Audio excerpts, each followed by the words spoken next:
It's called Triple M, which is Money Made Maniacs. So check that out as well. You'll see a lot of what I'm talking about in this interview. Gautam's EP, who goes by the name of Authoril, and there's a lot of these synthetic textures and elements or ambient elements of sound that that we kind of craft over here. Hi, I'm Tamzid. You're watching me on Radio City Freedom from my studio.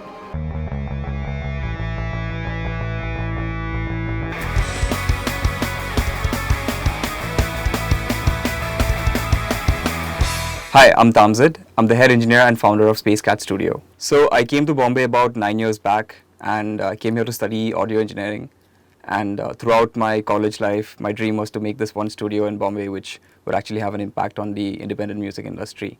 And that's why we came up with Space Cat Studio. And Space Cat is basically known for its strange collection of equipments and synthesizers and all the weird things that happen here. And this is something that we're really proud of. And Space Cat was made for especially the independent hip-hop scene in Bombay, where artists could come here and find their own sounds, and engineers could come here and meet these different artists and kind of collab with them and build a relationship. This is what we're all about.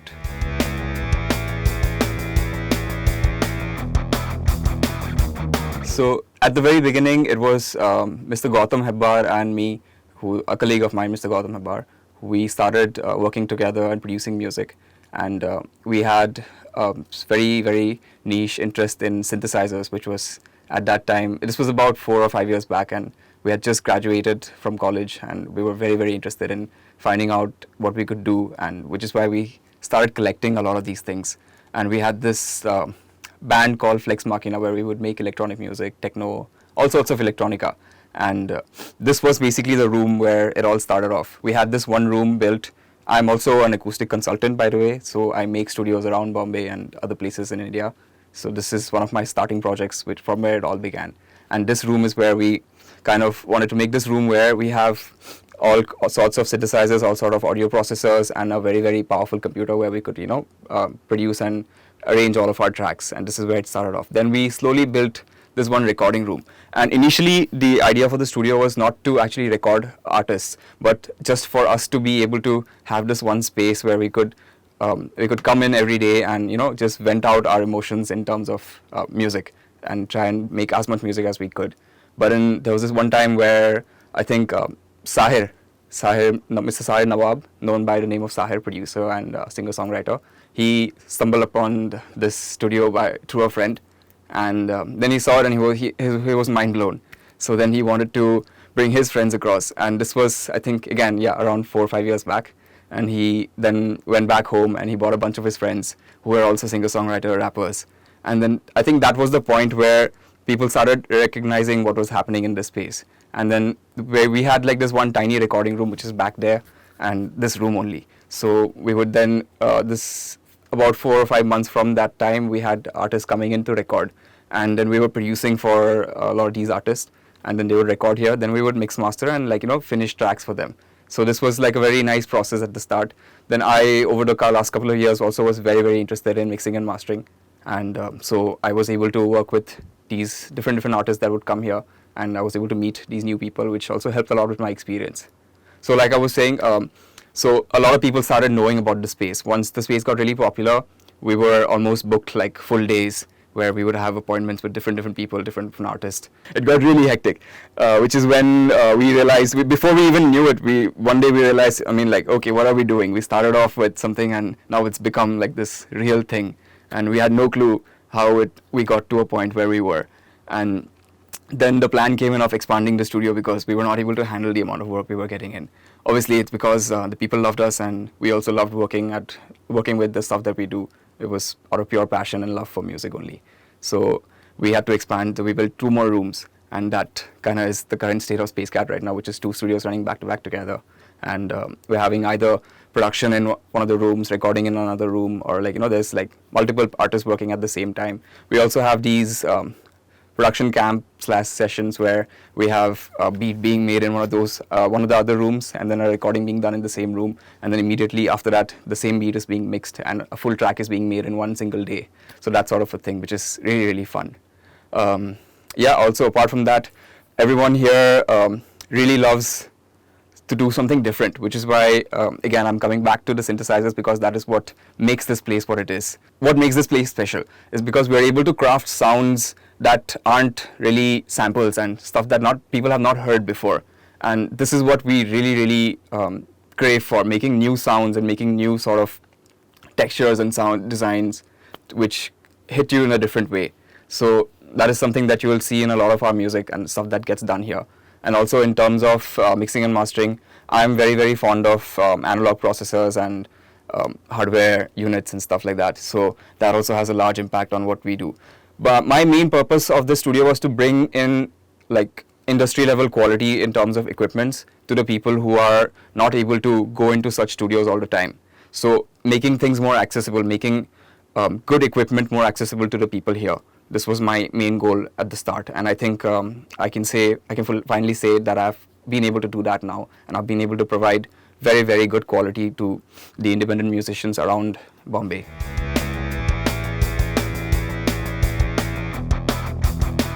So you can hear a lot of these sounds that I'm talking about. You can hear them in the Flex Machina tracks. Then you can hear them a lot in artists like Dishan, then Sanjit and DMC. All of these artists, they have a lot of these new sounds that we're trying to find over here. Also, a lot of the artists that come here come with an intention where they want us to design a specific signature sound for them, which is what I love doing, because this helps the artist find themselves, and it also helps me find my main talent of what I can do for another artist as a mixing engineer. So this is something very interesting that I discussed with a lot of my clients and the artists that want to work with me.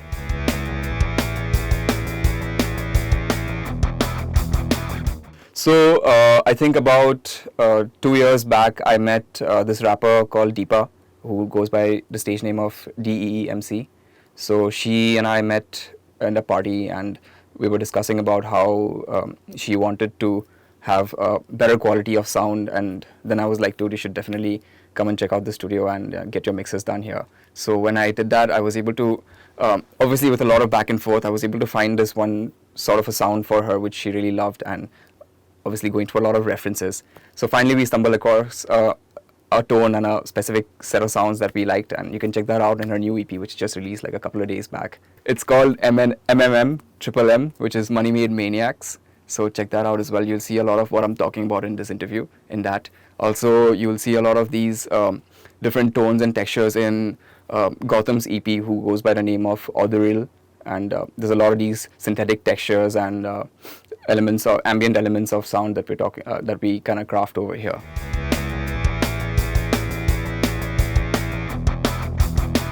So when we were designing the studio, we actually had a plan to get a lot of these rare synthesizers that were not easily available in India, or anywhere in the world basically. So we went through a lot of these sites like eBay, Reverb.com, then a lot of sites in India as well, a lot of people we met, where we were able to find some rare gems that I would call rare gems, because these are very, very rare synthesizers. So one of them being the Roland SH101, which I absolutely love. It's like a crazy mono synth. Then we have this guy here, which is like a mini Moog Voyager, so which is one of the best Moog synths that I think has been made so far. And this apparently is supposed to be one of the last pieces that they had done, which is currently over here, which is very rare to find at this point. Also, my absolute favorite is the Access Virus TI, which is a digital synthesizer, FM synthesizer, crazy modulations, crazy routing systems, one of the best digital synths I've ever seen. And also, again, we have the Dave Smith OB6, which is right here, another 6-voice analog polyphonic synthesizer, which is absolutely gorgeous for your melodic stuff, bass tones, everything. So these were all things that we had researched for a very long time, and it was like in our dream bucket list to acquire these things. And over the last few years, thank God, we were able to actually get everything that we wanted, and the studio came together perfectly the way it's supposed to be. Also, in terms of routing, the way the studio is routed is actually very weird. It's not like the conventional routings that happen in other studios, because when we were making this place, we were just trying to think of how we can do things differently, and which is why we have a very, very strange set of routings that happen here. In fact, all the 4 rooms in the studio are interconnected. So let's say if you were producing something in the other room and other control room, you'd be able to send those tracks into this room via connections on the floor and sum it through my summing amp over here, pass it through my distortion bus and send it back to that room. Or if I was doing something here with a synth, you could record that in the other control room. Similarly with the 2 recording rooms that are connected, so you could have like a band playing in one of the recording rooms and a vocalist doing a vocal take in the other smaller vocal booth, and you'll be able to multi-track record all of that. So the way we've routed the studio again is very strange. Also inside, this is the main control room, so inside this control room we have like Neve summing amp and Orion 32. So all the synthesizers here, everything, inputs and outputs have been patched into a patch bay which goes into the audio interface, and then we have like 16 outs coming out of that into a summing amp which is going back into the interface again. So all of that stuff has been very, very carefully thought and configured. Also our patch bay routing is very, very strange because again, not conventional like other studios. We are able to patch anything into any other thing, patch synthesizers outputs into inputs of other synthesizers, and then pass them through again distortion buses and compressors and stuff, and then finally record them through our preamps. In terms of preamps, we're using like a Neve 5017, which is an absolutely gorgeous preamp for vocals. Honestly, passing the U87 through this is like magic for me. Then also we have a lot of different types of compressors and bus processors and mastering gear. I personally have been exploring mastering since the last 4 years, and I'm very, very interested in the craft of mastering. So hopefully in future I'm able to learn more about this art form, because there's so much more to gain, so much more knowledge to gain in this field. And I've been working with a lot of other artists who I've been mastering for, and they absolutely love the work, so it gives me all the more motivation to do mastering work, of course. I've been working a lot with this artist called Kabir, who's a music producer, and he's been sending me a lot of his work because he absolutely digs the vibe of my masters.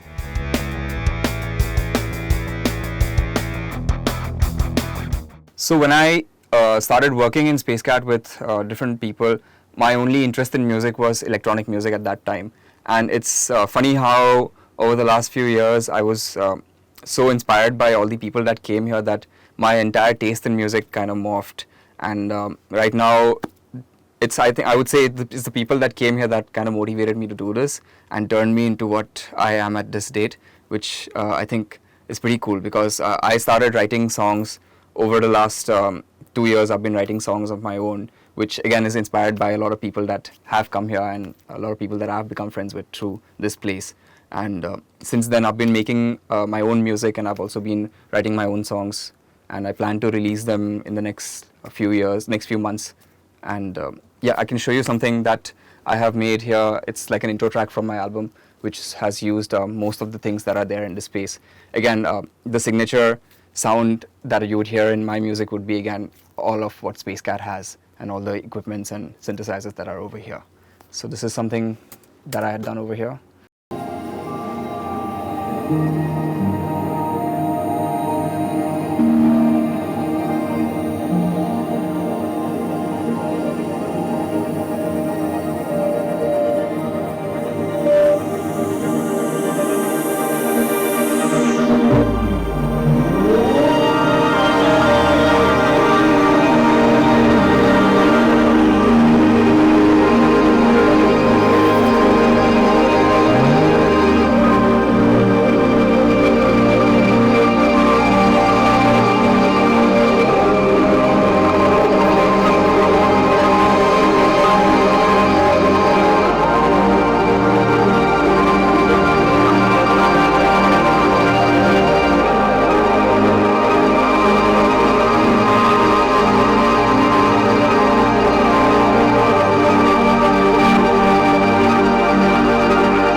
So this is a track again which is heavily produced with all of this wall you can see over here.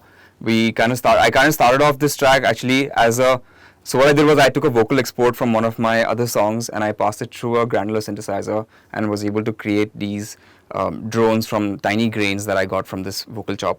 And then I was then taking these drones and then put it into a new project, and I was playing the piano over this, found some really cool progressions, and then I connected my ARP Odyssey and was able to then get some really cool riffs out of this, which I again did not do any MIDI programming. We just played it and then warped the file and then kind of processed it again. So this was, if you hear the track again, you would be able to hear these falling arps that come through at the drop section, which is what the coolest part of that song is.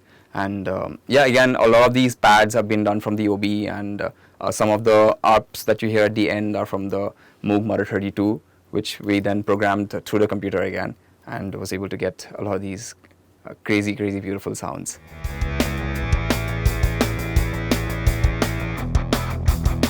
So now, Spacecat is now having 2 studios that run simultaneously. Each studio is having one control room and one recording room.